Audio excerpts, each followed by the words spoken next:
अस्सलाम वालेकुम व्यूवर्स, जायका फूड में आज हम आपके साथ ज़र्दा बनाने की रेसिपी शेयर करेंगे कि किस तरह घर पर आप आसान और कम वक्त में जो है वो ज़र्दा तैयार कर सकते हैं। ज़र्दा बनाने के लिए बादाम, अशरफियाँ, साथ में ही किशमिश, खोया, ज़र्दा रंग, इलायची, चीनी और खोपरा, साथ में ही चावल और 1 कप दूध की आपको ज़रूरत होगी। दूध आप मिल्क पैक भी यूज़ कर सकते हैं, इसके अलावा मार्केट से मिलने वाला दूध भी यूज़ कर सकते हैं। सबसे पहले आपने एक बाउल में पानी लेना है और ज़र्दा रंग को इस पानी में ऐड करने के बाद इस तरह से पानी में अच्छे से घोल लेना है। इसको कवर करने के बाद आप तकरीबन 7 से 8 मिनट तक इस पानी को पकाएंगे। अच्छे से बॉयल आने के बाद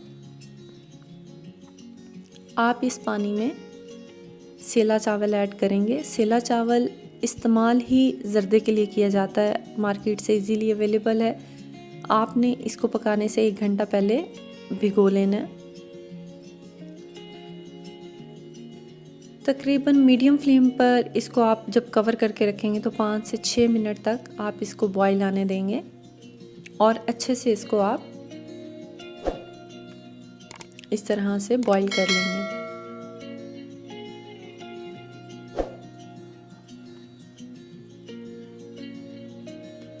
उसके बाद आप इसका पानी जो है वो निकाल लेंगे। आप इसको कपड़े में भी छान सकते हैं। अगर आपके पास स्ट्रेनर है तो आप इसको स्ट्रेनर की मदद से छान लीजिए। अब एक पैन में आपने 2 से 3 टेबलस्पून जो है वो घी लेना है। आप इसकी जगह बटर भी यूज़ कर सकते हैं या देसी घी भी।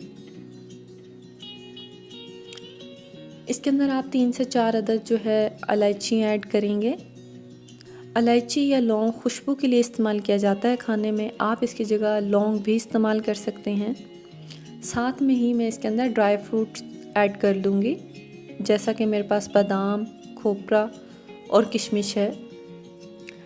ड्राई फ्रूट्स ऑप्शनल होते हैं, अगर आपके पास अवेलेबल नहीं है तो आप इनका इस्तेमाल मत कीजिए। आप ड्राई फ्रूट्स के बगैर भी जो है ज़र्दा घर पर तैयार कर सकते हैं। घी में आप इसको अच्छे से भून लेंगे। इसके अंदर अब आपने 1 कप जो है वो मिल्क ऐड करना है, यानी दूध। आप इसके अंदर ड्राई मिल्क भी यानी खुश्क पाउडर वाले दूध भी इस्तेमाल कर सकते हैं।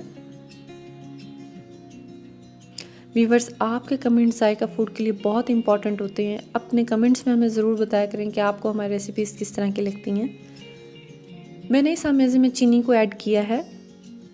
चीनी को ऐड करने के बाद मैं इसको अच्छे से मिक्स कर लूँगी। और जायका फूड हमेशा आपको सजेस्ट करता है कि खाना बनाते हुए अपने चूल्हे का फ्लेम मीडियम रखें।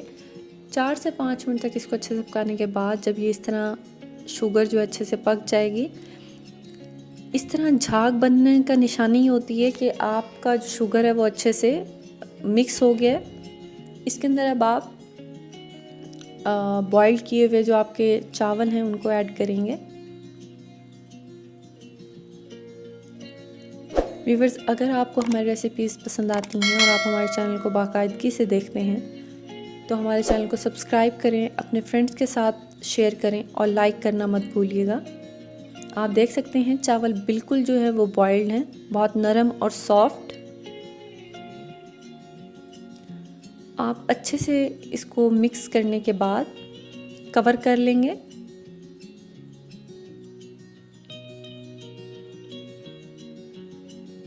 कवर करने के बाद आप इसे मीडियम फ्लेम पर 2 से 3 मिनट तक पकाएंगे इस तरह से। और आपने अब इसके अंदर जो है वो तकरीबन ½ कप जो है वो शर्फी ऐड करनी है। ये भी आपको इजीली मार्केट से, पंसार स्टोर से अवेलेबल होती है। और इसके ऊपर मैंने इस तरह खोए का इस्तेमाल किया है। ये दोनों चीज़ें भी ऑप्शनल हैं, अगर आपके पास इजीली अवेलेबल हैं तो आप इनका ज़रूर इस्तेमाल कीजिए, नहीं है तो भी ठीक है। आप 25 से 30 मिनट तक इसको बहुत लो फ्लेम पर दम लगाएंगे। मज़ेदार सा ज़र्दा तैयार हो चुका है व्यूवर्स। आप इसको ज़रूर ट्राई कीजिए। आपके घर कोई दावत है, आपके मेहमान आते हैं तो अब आप इसको डिश आउट कर लेंगे। व्यूअर्स अपना बहुत ज़्यादा ख्याल रखिएगा, मज़ेदार सा ज़र्दा ज़रूर ट्राई कीजिएगा। हमें अपने कमेंट्स में बताइएगा आपको हमारी रेसिपीज़ किस तरह की लगी और मज़ीद जायका फूड आपके लिए किस तरह की रेसिपीज़ लेकर आए। अपना बहुत ज़्यादा ख्याल रखें, जायका फूड्स को अपनी दुआ में याद रखें। अल्लाह हाफिज़।